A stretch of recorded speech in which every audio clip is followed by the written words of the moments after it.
What is this? Is this a good Marvel show? Oh my god. It's been so long. What's up, guys? Mason the Brock Henderson here, and this is Daredevil Born Again, Season 1, Episode 4, Sic Semper Systema, which roughly translates to always to the system, which kind of goes along with Matt's story here, where he always just goes along with what the system does. And I do think it's a decent story, but it feels familiar. I can't remember for sure. I might have to go back and watch the Netflix show again, because it's been quite a while since I've watched it.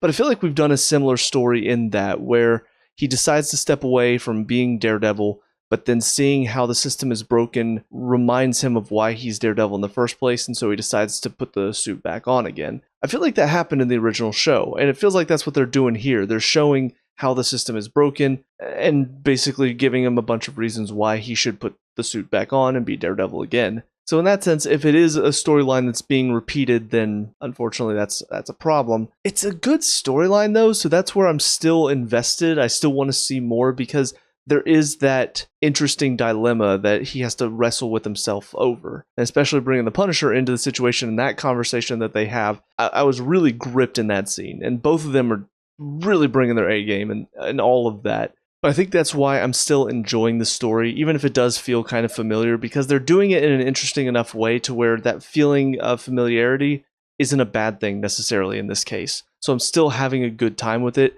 and I'm enjoying seeing all these different steps that Matt's having to take to try to, I guess, solve it in his own way, but realizing that it doesn't really work the way he wants it to. I will say the one scene, though, that didn't work in this one, that is a part of that story, is the one guy that he has to defend for stealing some stuff from a convenience store. And I get it.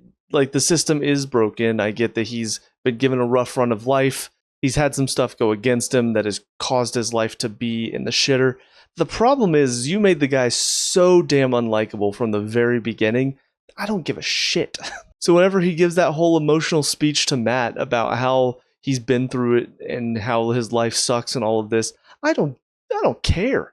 It would basically be like if you wanted to do a PSA about mental health awareness and you chose the Joker. Like, yes, he's probably had a rough life that's brought him to this point of where he is, but look at all the stuff he's done and look at how he's acted. I don't really think that people are going to sympathize with that whole thing because you've chosen somebody that is not the most sympathetic character. So yeah, that whole scene was kind of dumb. But thankfully, again, the Punisher scene did make up for it, so I'm happy with that. Stuff with Kingpin, too, is pretty interesting. Seeing all the stuff he's having to deal with was pretty funny. Because obviously he wanted the power that being mayor would give him. He wanted that type of control. But to keep that power, to keep people happy with him, he does have to put on a good appearance for the citizens, which means going and doing all of this stuff that, like the one lady says, it's all optics. It's to make him look good. So he has to listen to a bunch of kids that can't sing. He has to go celebrate Latvian Memorial Day. And those scenes are funny, but it also does play into the fact that there's still that dark side of him that doesn't want to do all of this. He wants to just seize the power and have it and screw everyone else in their opinions about what he's doing and his optics as mayor.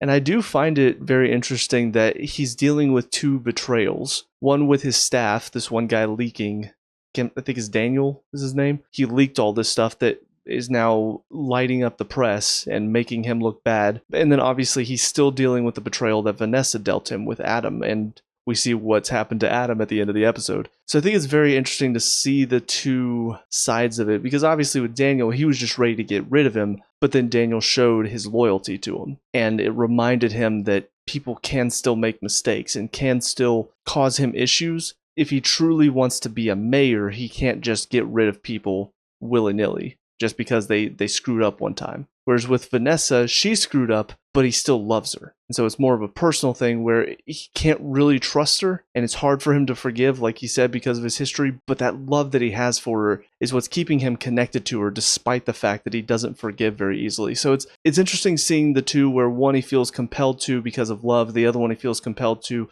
keep up the appearance of mayor. Meanwhile, he's got Adam almost as, I guess, his escape. I would almost call it like a secret stash. If you were a recovering addict, somebody who's trying to get off of drugs, Adam is his secret stash that he has hidden away that he'll go and use whenever he needs a fix that nobody else knows about. So I almost wonder if that's how he's able to keep up appearances for the most part. that's how he's able to control himself, because basically he takes a lot of that anger out on Adam, who he still has trapped somewhere dark and secluded. So there's a lot about this that is very interesting. The whole thing with the guy carrying bodies through the subway, I don't really know what that's all about. I'm sure we'll get answers about it soon, but it feels very random at the moment. And I also hope we get some more answers about this whole Punisher club that's in the cops. Are they just fanboys? Are they actually working with the Punisher? There are still a lot of questions and mysteries that are keeping me invested as well. So overall, I would say the season's started fairly well. So I hope they can keep this interest and intrigue going all the way to the end, but we shall see. So on to episode 5. I'll see you there. And now episode 5, With Interest. To be perfectly honest, this is going to be a quick one because this episode was mostly filler. It was entertaining. It was fun. I'd like it if Daredevil was more of an episodic type of show where every episode he has to solve problems like this while pretending to be blind. And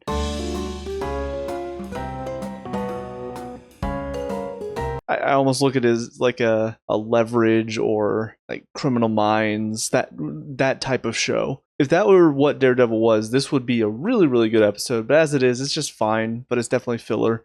Having Yusuf in it was fun enough. I will say every single time he brought up Kamala, I'm just like, please no. Please don't bring her into this. I've had plenty of Miss Marvel. I don't need any more. Yeah, all in all, not much really happened. There was nothing with Kingpin in this one. It was all just a bank robbery that I'm guessing has to do with these groups that are trying to take over for Kingpin now that he's gone. And I guess one was trying to rob another. I don't know. Again, it felt like a filler episode, but at least it was entertaining, and I can't say that about most filler episodes, so take the positives from it, I suppose. But on to episode 6. I'll see you guys there. And lastly, episode 6, Excessive Force. So this one was a little messy, I will say.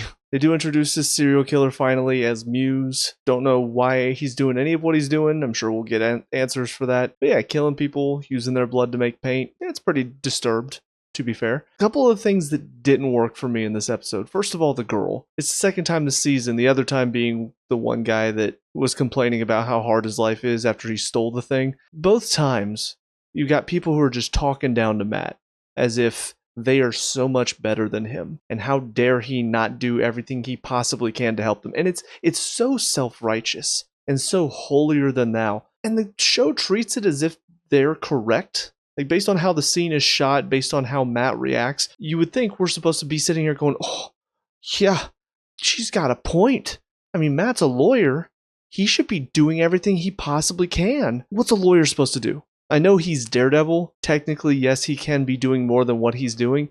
But a normal lawyer would not be doing this much. He did about as much as he could. He got her uncle out of prison. And I didn't say this a couple episodes ago because I figured it was just her lashing out in pain in the moment. But her blaming him, like, oh, you got him out of prison. A lot of good that did him.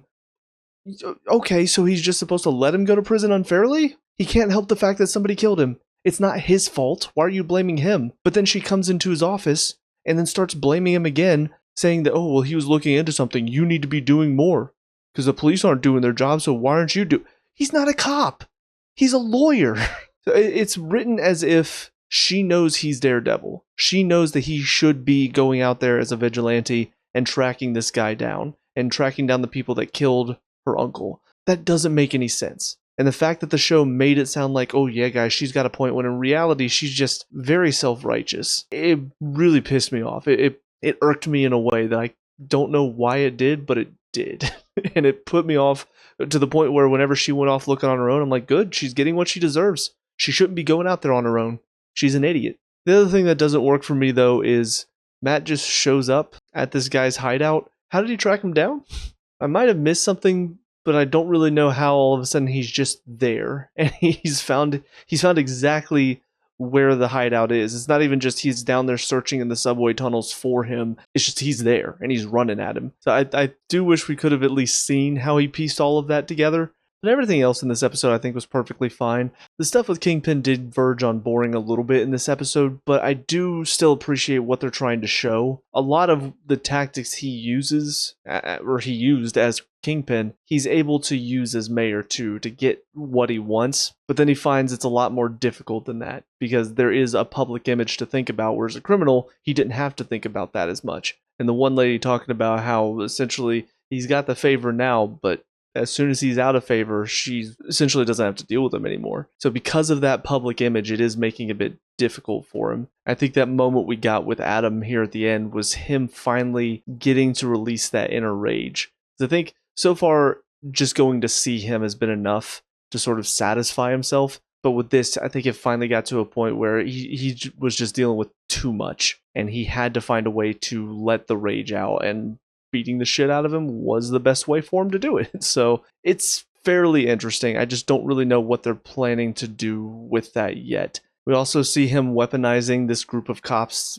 Powell's one of them, that have been just going around distributing their own form of justice in the form of acting like the Punisher. At least I think that's what that group is. I don't know if we know for sure, but yeah, it just once again goes to show he is willing to do whatever it takes to get the job done. Overall, fine episode. Nothing really spectacular about it. I am excited to see how the season's going to wrap up, though. I don't know if Muse is going to be kind of the main villain for the end of this season, and I'm assuming they're building toward the idea that Kingpin's villain side will come out at some point. I don't know if Matt's going to have to go up against him this season, though. This feels more like something that's building towards season 2. So we'll see if that is the case, but I do like them showing sort of both sides of the coin for Matt and for Fisk. You know, the conversations that they're having at the beginning of the episode where Heather is pressing Matt a little bit for information about some of the people that he knows, some of these mass vigilantes that he knows. Meanwhile, Luca is coming and pressing Fisk about the money that he's supposed to owe, and sort of showing how they're both being pushed a little bit more than they want to be, pushed out of their comfort zones.